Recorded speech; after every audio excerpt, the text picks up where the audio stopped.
Hello guys, हामी चाहिँ आज विकेन्ड गेटअवेको लागि जाँदैछौँ त्रिशुली भिल्ला र मी माई हस्बेन्ड बिनाजु and Surabhi we are going together. यो चाहिँ हामी ब्रेकको लागि बसेको थियौँ यहाँ, अनि त्यसपछि वी चेन्ज द ड्राइभर। बिनाजु स्टार्टेड टु ड्राइभ।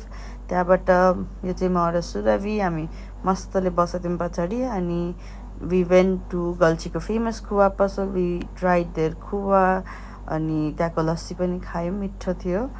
अनि बिनाजुको चाहिँ फर्स्ट टाइम थियो यहाँ, त्यही भएर गएको थियौँ। अनि यो चाहिँ खाल्डाखुल्डी बाटो, अनि बिनाजु is driving, showing is driving skills, अनि मेन सुरभि हामी चाहिँ पछाडि बाटोले नै हामीलाई नचाइरहेछ भन्दै बसिरहेको थियौँ।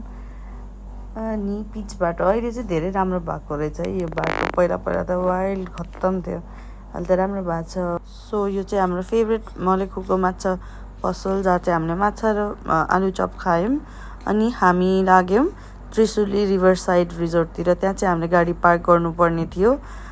त्रिशुली भिल्ला चाहिँ रिभरको अर्को साइडमा भएको भएर अनि यस्तो झुलुङ्गे पुल क्रस गरेर जानुपर्ने थियो। सो हामी झुलुङ्गे पुल क्रस गऱ्यौँ। खोला चाहिँ वाइल्ड बढेको थियो अनि हामी चाहिँ यस्तो पानीको फ्लोमा राफ्टिङ गर्दा के हुन्छ होला, प्लस यो पानी दुध हालेर चिया जस्तो छ नि त, त्यही भएर लाइक एलर्जिज पनि हुन्छ होला है भन्दै गफ हान्दै गइरहेको थियौँ। बिनाजु, सुरभि एन्ड माई हस्बेन्ड मक्ख परेर हामी चाहिँ जाँदैछौँ।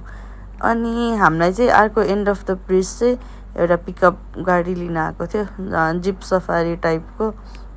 अनि हामी त्यही चढेर गयौँ मक्ख पर्दै। अनि सानो क्युट भाइ पनि थियो, लास्ट क्युटी थियो त्यो भाइ चाहिँ। अनि दिस इज जिप सफारी। हामी अब केरा घारीमा छिर्दैछौँ, अनि वाइल्ड केराको पातले हानिरहेको थियो यो जिप सफारीमा त। यो भयो बाटो, यो चाहिँ म मक्ख पर्दैछु। अनि हामी पुग्यौँ त्रिशुली भिल्ला, गाडीले हामीलाई गेटमा छोडिदियो। अनि यहाँ चाहिँ गेटैमा हर्स राखिदिएको थियो हर्स राइडिङको लागि। वेलकम टु त्रिशुली भिल्ला म्यामहरू। यो चाहिँ हाम्रो रुम फर टुनाइट हैन।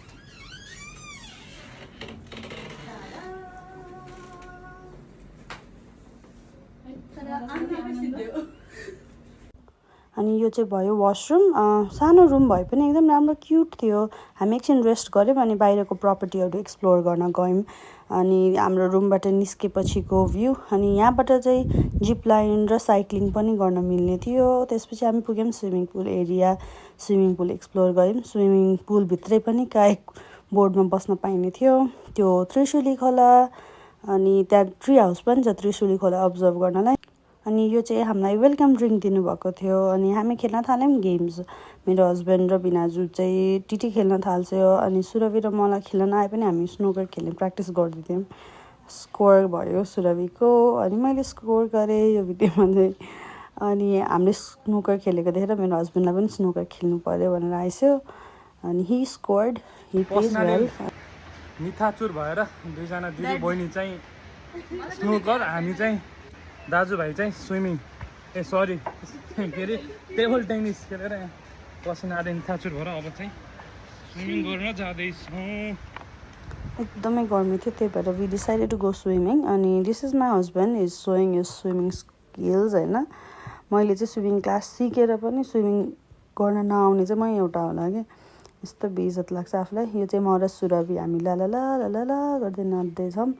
हाम्रो स्विमिङ स्किल चाहिँ यति नै होला, स्विमिङ पुलमा नाच्न आउने बेइज्जतै हुन्छ ऊ कहिलेकाहीँ त। अनि यो चाहिँ बार्बिक्यू टाइम, हामीले बार्बिक्यू गऱ्यौँ।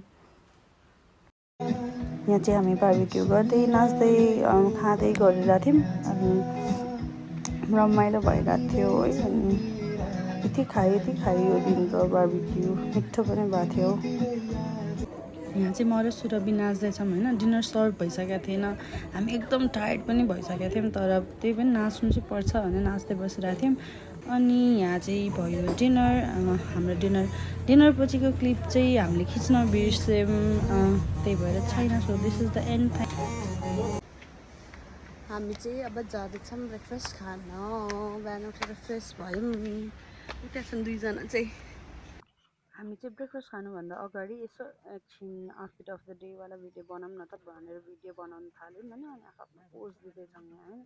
अनि हामी गयौँ ब्रेकफास्ट खान। ब्रेकफास्टलाई कुरिरहेको थियौँ, ब्रेकफास्ट सर्भ नभएको भएर हामी चाहिँ फोटो भिडियो त्यहाँ नै खिच्दै थियौँ। हाम्रो फोटो भिडियो चाहिँ भिनाजुले खिचिदिँदै हुन्थ्यो अनि हामी दिदीबहिनी पोज दिँदै थियौँ। यो रह्यो हाम्रो ब्रेकफास्टमा, जस्ट मिठो थियो, मलाई चाहिँ मिठो लागेको थियो ब्रेकफास्ट। अनि हामी ब्रेकफास्ट खायौँ ओऱ्यौँ अनि हामीसँग टाइम थियो, सो हामी गयौँ स्नोकर खेल्न। स्नोकरको सबै भरिभरको सबै बल राखेर स्कोर गर्न थाल्यौँ, यो सकाएर मात्रै जाने भनेर। तर मलाई र सुरभिलाई चाहिँ बिचमा अल्छी लाग्यो अनि हामी चाहिँ गयौँ फोटो खिच्न। सुरभिले फोटो खिचौँ भनेर फोटो खिच्न गयौँ। अनि त्यहाँ फोटो खिच्दै थियौँ अनि ट्री हाउस देख्यौँ, हामी ट्री हाउसतिर गयौँ। त्यहाँ बसेर चाहिँ मजाले त्रिशुलीको भ्यू राम्रो देखिन्थ्यो। अनि हामी त्यहाँ बसेर गफ गर्दै थियौँ। मेरो हस्बेन्डलाई चाहिँ स्विमिङ गर्नु पऱ्यो अरे, एकदमै गर्मी थियो, त्यही भएर स्विमिङ गर्ने भनेर स्विमिङ गर्नु गइसक्यो। अनि कायक बोर्ड, स्विमिङ पुलमा काइकिङ गर्नुपर्ने भने काइकिङ पनि गर्छु। अनि त्यसपछि स्विमिङ गरिसकेपछि चाहिँ हामीले हाम्रो ब्याग प्याक गऱ्यौँ अनि हामी लाग्यौँ घरतिर। हाम्रो चाहिँ वान डे मात्र के अरे वान डेको ट्रिप थियो नि त, त्यही भएर हामी ब्याग प्याक गरेर हिँड्यौँ घरतिर। अनि हामीलाई चाहिँ त्यही होटलको हिजो आएको सफारी गाडी लिन आएको थियो, त्यही गाडी चढेर केरा घारी हुँदै हामी गयौँ त्यो झुलुङ्गे पुलतिर। त्यो गाडीले चाहिँ हामीलाई झुलुङ्गे पुलसम्म छोडिदिने थियो। अनि भिनाजु गइस स्कुटर चढेर पुल क्रस गर्न, किनभने हामीले गाडी अलिकति पर राख्नुपर्ने थियो पार्किङमा। त्यही भएर होटलको दाइले चाहिँ भिनाजुलाई स्कुटरमा हालेर गाडीसम्म लगिसक्यो र भिनाजुले गाडी लिएर आएछ झुलुङ्गे पुल छेउमा। अनि त्यसपछि हामीले गाडी चढेर आयौँ मुग्लिन, सरी नट मुग्लिन, मलेखु आयौँ। किन भन्दाखेरि हामी चारैजनालाई चाहिँ यहाँको माछा एकदम मिठो लाग्छ, प्लस आलु चप पनि। सो हामीले माछा प्याक गरेर घर लिएर आयौँ अनि पुग्यौँ गल्छीको खुवा पसल। भिनाजुलाई चाहिँ हिजो खुवा मिठो लाग्यो भनेर अनि घर पनि लिएर जाने भनेर गएको थियौँ। अनि यहाँ चाहिँ पालै पाइँदैन रहेछ भन्दै हुनुहुन्थ्यो भिनाजुले, यस्तो प्याक हुन्छ नि त यहाँ। अनि त्यहाँबाट हामीले खुवा छुर्पी लिएर फर्क्यौँ घरतिर।